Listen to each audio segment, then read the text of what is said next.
Hello, ladies and gentlemen. We are going to start something brand new today, and I'm so excited about it.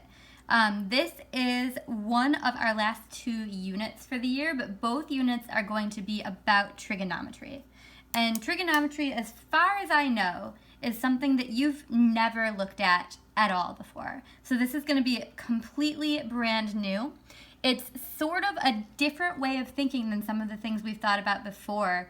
And so it might take a little while to get more familiar with the terms that we're using, the vocabulary, and even the processes that we're using for this. But basically, trigonometry is the mathematical study of right triangles. There are ways to do trigonometry on triangles that are not right triangles, but it's going to be something we focus on in the next trigonometry unit that we do. Everything we do this unit is going to be about right triangles. One thing that I want you to make sure you have next to you or around somewhere as you do this chapter is a graphing calculator. Or a scientific calculator is totally fine as well, some of those smaller calculators that you had. But please, please, please make sure your calculator has these 3 buttons, sine, cosine, and tangent on it. We need those 3 buttons. If you don't have a calculator at your house that has them, the Desmos online graphing calculator can do these calculations for you. So you can go ahead and go to Desmos. I don't know if it's a .com or a .org, so you can just Google it. And then you can hit scientific calculator, and that's where these functions are on Desmos.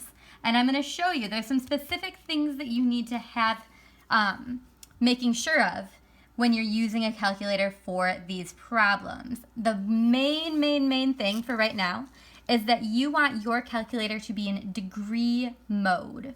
So your calculator actually has 2 modes, degree mode or radian mode. You will get to switching between them by hitting the mode button on your calculator. It's there somewhere, even if it's not in the same spot on yours. And down here, in my 3rd line, it might be in a different line for you, you have radian and degree. Make sure you move over to degree and hit enter. Otherwise, none of your calculations this chapter will be correct. So make sure you're on degree mode for this first part of this chapter. We're going to look into learning about radians later on in this chapter, and we'll talk about what they mean and what you might need to do with them. But for now, we're going to work on degree mode. So go ahead, and to get out of this menu, you can hit second quit on a graphing calculator. If you have a scientific calculator, it might be different. Mac is joining us again because she always does. So if you hear her saying hi, she just wants to talk to you. So we're going to start today with section 1, which is the 6 trigonometric ratios. So first of all, what is a trigonometric ratio? What is trigonometry? Trigonometry is all about the ratios between the side lengths and the angles of right triangles. We've focused on 2 special right triangles already. We've focused on a 30, 60, 90 right triangle. You might have remembered this. If we have a 30, 60, 90 right triangle, then the sides come in a specific ratio. If this side is x, the hypotenuse is 2x, and the long leg is x root 3.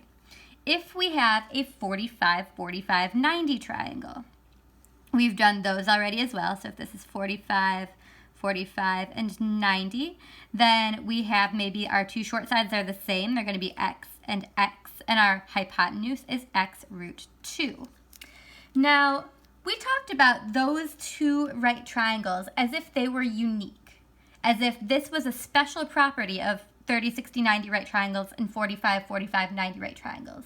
In fact, every right triangle with certain degree measures is going to have a specific ratio of side lengths. So every right triangle, for example, that is, say a 1080 right triangle will have a certain ratio of side lengths. Every triangle that is a 22.5 and 57.5 will have the same degree, or will have the same ratio of side lengths. But of course, we can't memorize an infinite number of side length ratios. Therefore, we are going to use trigonometric ratios, or trigonometric functions, trig functions, you'll hear them called, to kind of serve as a shortcut. We like using these ratios. They're going to be helpful to us, We could have a very small 1080 right triangle or a very big one, and all of them will have those same side length ratios, which can be given to us as trigonometric ratios. So that's what I've got here for trigonometric ratio. There's special measurements of right triangles that link the angles of the triangle to the ratios of their side lengths. Another more general definition is we could write a way to generalize special right triangles. So a way to generalize special right triangles. And I'm going to probably refer back to our special right triangles we've talked about before, the 30, 60, 90, and the 45, 45, 90 sometimes, to remind you of why some of these ideas work. But we're going to be working with all kinds of different angles in our right triangles. The other new vocab word here is theta. Theta is the word for a Greek letter that looks like this. It's an oval with a straight line halfway through it horizontally. That's theta. And theta is the variable that we're going to be using when we refer to angles pretty much from now on. At least a lot of them from now on will be like a theta sign. So theta really is a variable that means this angle, or the angle we're looking at, kind of like x, but for angles. So it's a variable which means this angle, the angle in question, the one that we're talking about. We could say, what is angle theta? We could say angle theta is 35 degrees if we're talking about a 35-degree angle, for example. So why do we use trigonometric ratios? What are they helpful for? Well, in fact, trigonometric ratios are some of the most useful types of sort of higher math. So when adults talk about using math in their job, oftentimes they're talking about using trigonometry, especially if they work in construction or art or graphic design, anywhere that you might see pictures or measurements that need to be correct. A lot of scientists will use trigonometry if they're talking about very far distances, because it's one way that we can measure a distance that we can't get to. For example, the distance between two different planets. So trigonometry is actually very, very important. You might hear it called triangulation if you're looking at some kind of an older text. But we use it to find side lengths or angles of triangles. So if we know the angles of a triangle and maybe one side length, we can use trigonometry to find all the rest of those side lengths, which is something we haven't been able to do before. If we know the side lengths of a triangle, we can use inverse trig functions to find the angles. So we're going to talk about inverse trig functions as well today. It's all sort of pieces of one big picture. So as you go through this, it's okay if you don't understand right away. We are just really trying to introduce this at the most basic level, and feel free to always ask questions if you have them. So, very first, we're going to talk about the 6 trig ratios. It's called Introducing SOHCAHTOA. SOHCAHTOA, if you talk about it to your parents, they're going to know what SOHCAHTOA is probably. SOHCAHTOA is an acronym that we use to sort of remember the 3 most basic trigonometric functions. So the first function is called sine. It is abbreviated SIN, especially on calculators. And the sine is the ratio of the opposite side to the hypotenuse of a triangle. So the sine of theta, the sine of the angle in question, is going to be the length of the opposite side over the length of the hypotenuse side. This is the SO part of SOHCAHTOA because we use S from sine, O from opposite, and H from hypotenuse. So there's SO. So in this triangle over here, we want to say, well, what is the sine of angle A? So angle A is this angle right here. And in order to talk about this, I'm going to give each of the side lengths a letter, and I'm going to make it the lowercase letter that is opposite of that angle. So here's angle A, which means that this is side lowercase a.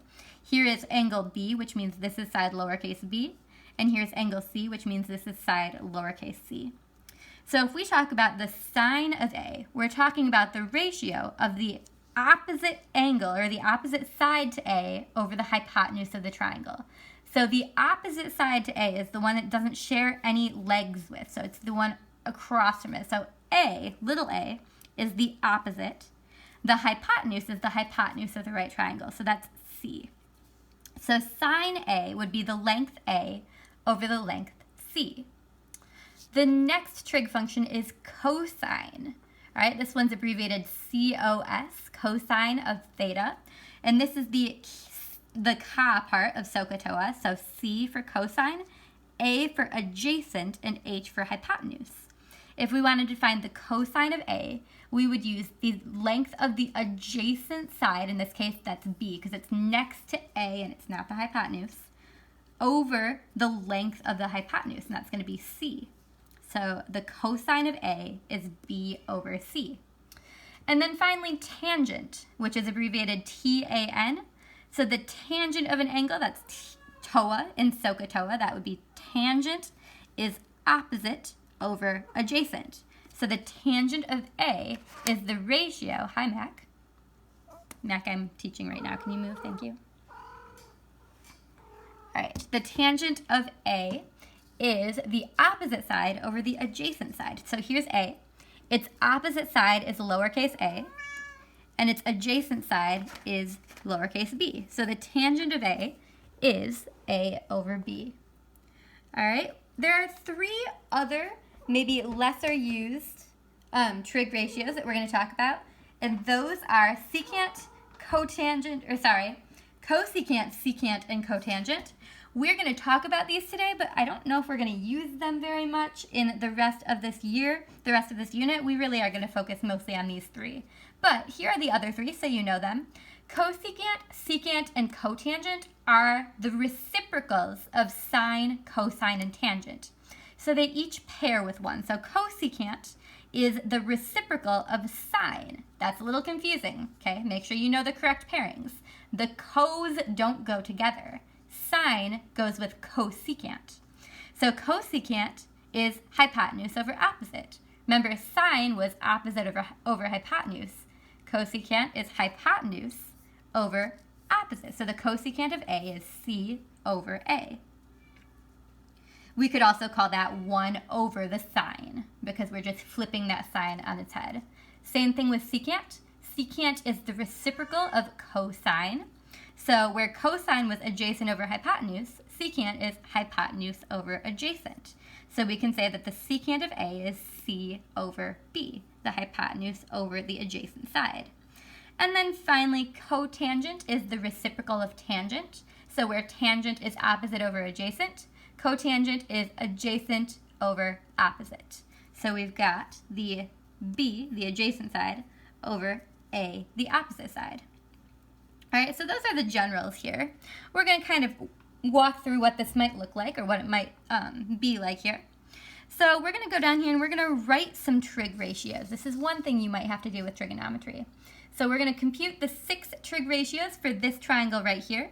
We've got an angle A, we've got an angle B, and we've got our 3 side lengths. So if we are talking about the sine of A, we're going to find A, and we're going to use the opposite side length over the hypotenuse side length. So that's going to be 3/5. And you can keep it as a fraction or you can turn it into 0.6, which is the decimal form. I think I'm going to keep these as fractions just because we're not using them for anything further and they look nicer and more complete as fractions. So then the cosine of angle A is going to be, remember this is the ka part of SOHCAHTOA, so cosine is adjacent over hypotenuse, so that's going to be 4 over 5, or 4/5. All right, so we can say the cosine of A is 4/5. That's something that makes sense mathematically because cosine is a function. It's an operator on angle A. And then finally, the tangent of A is going to be the TOA part of SOHCAHTOA. Tangent is opposite over adjacent, so the tangent is 3/4. All right? Then we go to the other 3, the minor trig functions, where these would be the major trig functions. So cosecant of A, we know that it's the opposite of sine. Sine is opposite over hypotenuse, so cosecant is hypotenuse over opposite. So it's 5/3. Notice that the cosecant of A and the sine of A are just flip-flopped. So if sine is 3/5, cosecant is 5/3. Can do the same thing with cosine and secant. So the cosine is 5/4 or 4/5, which means the secant is 5/4. All right. Same thing with tangent and cotangent. Those are reciprocals. So if the tangent is 3/4, the cotangent is 4/3. All right. I really want you to start looking for patterns of these, patterns in here, because we're going to use patterns as we continue to move through our studies about trigonometry to maybe make this easier, make this more general, talk about the relationships more between the angles and the sides of these triangles. All right, same thing for B here. We've got to find the sine of B. So if here's B, the side opposite of B is 4. The side that's the hypotenuse is 5. That doesn't change because the hypotenuse of this triangle is always 5. So SOHCAHTOA, S-O-H, sine is opposite over hypotenuse. Cosine, cosine is adjacent over hypotenuse, so the cosine is 3/5. And then tangent is opposite over adjacent, so tangent of B is 4/3. Right? And then the other three are the reciprocals. So if the sine of B is 4/5, the cosecant of B is 5/4. If the cosine of B is 3/5, the secant of B is 5/3. And if the cotangent of B, or if the tangent of B is 4/3, the cotangent of B is 3/4. So all of those reciprocals are happening in this idea. All right. The next thing here we want to talk about is what else can we do with these? Why are these useful to us? So here we're going to talk about the things we can do with trig. So we can solve for side lengths of triangles. We can solve for all kinds of measurements of triangles here. So we want to solve for the missing side lengths in the triangle. It says using trig ratios. Make sure your calculator is in degree mode because we're using degrees when we talk about our trig ratios. We need our calculator to know that. So let's set up some equations first. So we're going to say, all right, we want to solve for the missing side lengths. And this doesn't really say which side lengths are missing, but it's this one and this one. I'm going to give them letters so we can talk about them. So I'll call this side length X and this side length Y. We have an angle, and that's going to be our theta. That's going to be the angle we're working with. So if we need to figure out side X, we have theta, and we have theta's adjacent side, the one next to this angle right here. So if we think about the trig ratios we know of that use the adjacent side, one of them is tangent. Tangent is opposite over adjacent. We can set up an equation. We can say that the tangent of 62 equals the opposite that we don't know, x, over the adjacent that we do know, 45.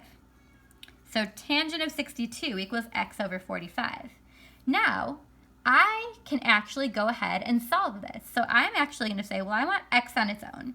So I'm going to multiply both sides by 45 to get rid of it. And that makes this side 45 times the tangent of 62 equals x. We could say 45 times the tangent of 62, but most often we just say 45 tangent of 62. And that's something you can put right into your calculator. You can say, all right, 45, press the tangent key. On my calculator, it opens parentheses, so I'll need to close parentheses. But I'm doing the tangent of 62, close parentheses. There's my answer. There's my number. 84.6 equals x. So my side length right here is 84.6. Mac, please. This cat. 84.6 feet. Okay? We're going to do the same thing for y. Okay? So the same thing for y, we're going to think about, all right, I need to know this measurement. And I started with the adjacent side. So if I need to relate the adjacent side and the hypotenuse, which one is that? That is that is cosine. So we are going to use the cosine of 62, and that is going to be equal to adjacent over hypotenuse. So that's 45 over x. All right? And then we want to change this and make it so that it is something that we can use. Solve it, basically. So I could multiply both sides by x here. That's what I'm going to show you. So I've got x cosine of 62 equals 45. And then, of course, I can actually get x on its own if I divide both sides by the cosine of 62. So over cosine of 62. And then we get, let's see, x equals 45 over the cosine of 62. And if you put that in your calculator, you are going to say, all right, that's going to be 45 divided by, I'm going to put parentheses around this. I don't think it's necessary, but it might be, so I want to make sure. The cosine of 62, I have 2 open parentheses. I need 2 closed parentheses. And that's going to be 95.85. All right, so this is going to be x equals 95.85. And actually, this is y. This is the one we called y up here. So that's going to be at 95.85 feet. All right, and if you don't believe me, remember that our other right triangle math doesn't go out the window here. If we wanted to, we could use the Pythagorean theorem to say that a squared plus b squared equals c squared, and we can check our answer that way. So we could say, all right, what if 84.6 squared plus 45 squared equals 95.85 squared? Is that true? Then we do that math. So 84.6 squared is 7,157.16 plus 45 squared is 2,025 equals 95.85 squared, which is 9,187.2. Then we can add these two together. So 7,157.16 plus 2,025 is 9,182.16. And then on this side we have 9,187.2. And of course this is a little bit off because of rounding errors, because we had to round because these trig functions typically go on for a long time. But it shows us that we were pretty much right. This is the correct measurements that we need. Down here we've got another triangle. We've got a theta of 60 degrees, and we have its opposite side. We need to find its adjacent side and its hypotenuse. So we're going to think about the trig ratios we know that have opposite in them. So is 1 in SOHCAHTOA, that's our sine. So we can say that the sine of 60 is equal to our opposite over our hypotenuse. That's going to be 10 over c. And then we're going to solve that to find what our c side is, what the length of c is. So we've got to say, all right, I'm going to multiply both sides by c. This is something you should probably be able to do just with cross multiplication. So c sine 60 equals 10. And let's get the c on its own. So c equals 10 over the sine of 60. All right, plug that in. So 10 over the sine of 60, we get 11.547. So c equals 11.55. I'm going to round. So 11.55 there for c.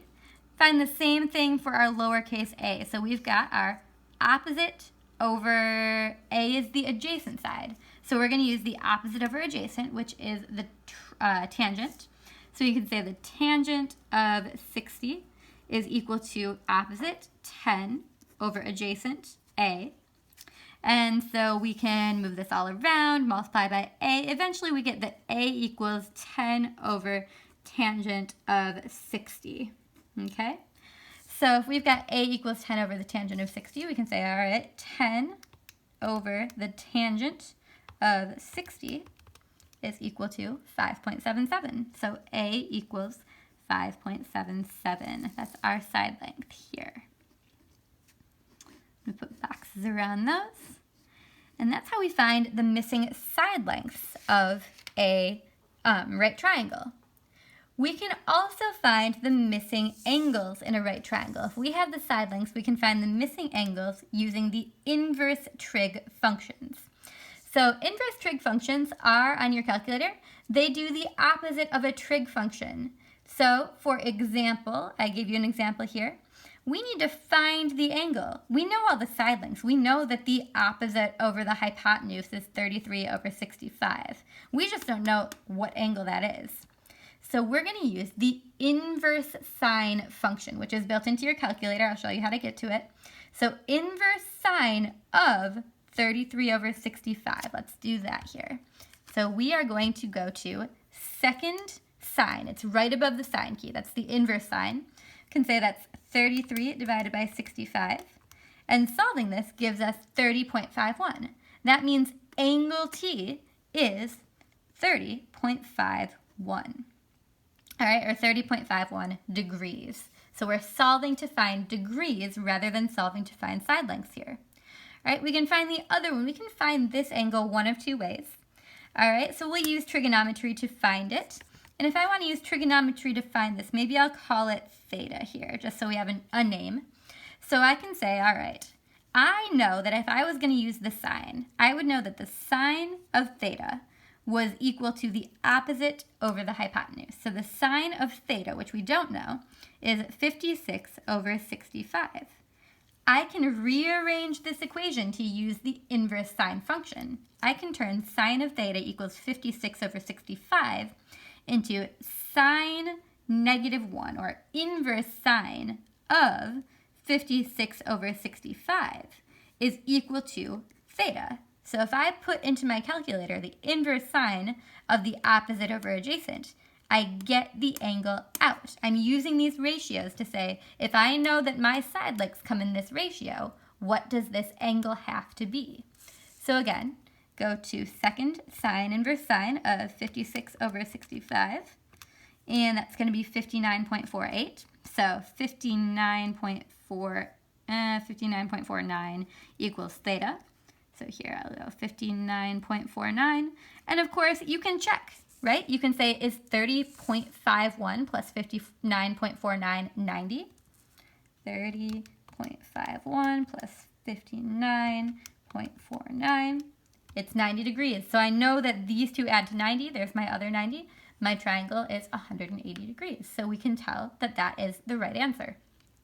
All right, last one for today. I only have two side lengths and nothing else. Guess what? I do know that this is a right angle, so I guess I have three pieces of information. I can find all the other information about this triangle. So I can look at these two side lengths and I can find this angle right here. We'll call it theta.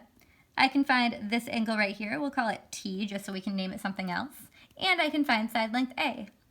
So here we'll find our theta first. So let's see, we have the adjacent side to theta, and we have the hypotenuse side of theta. So we're going to use cosine, because that's adjacent over hypotenuse.